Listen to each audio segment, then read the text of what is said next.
Let me ask you about love. I must ask John Danaher about love.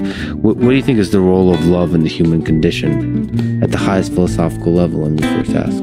What's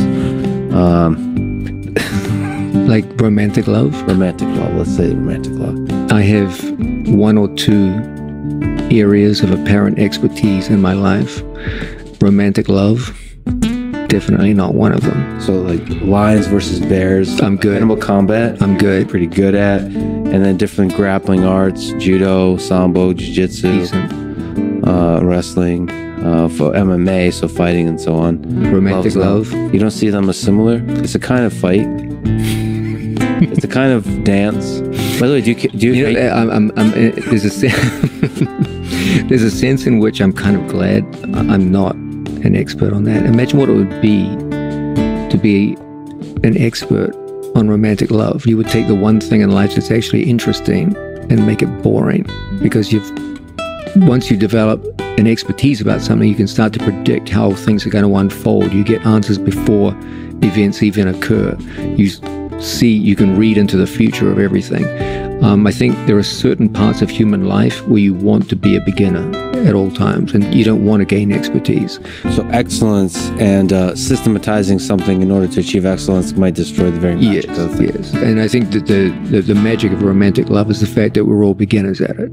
And the minute you try to gain expertise in it, what does that even mean? Like, what would it mean and would it be good? I don't think it would. I think you're better off just having fun with it and plowing through and making dumb mistakes and looking like a fool, and then whatever success, whatever that means, comes in a kind of lighthearted, frivolous kind of way, and that, I think, is over the course of a lifetime far more desirable than having expertise in affairs of love. So I don't think it's even a good thing to study too much. And I think if you did, you would actually take something good out of your life.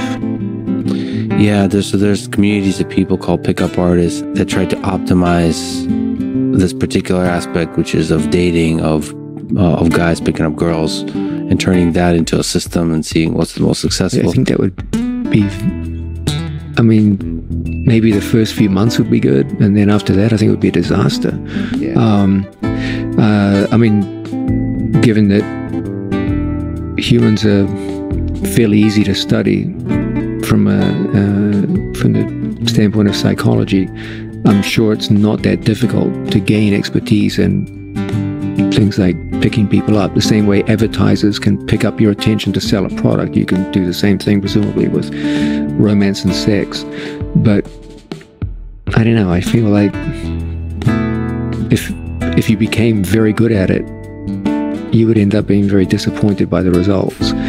And so, as I said, I think there's some things in life where it's better to be a beginner. And this is one of those. Yeah. Enjoy the chaos, the push and pull of being a beginner, and make that a lifelong journey. That's really inspiring to hear you say that. And there's a deep truth to that.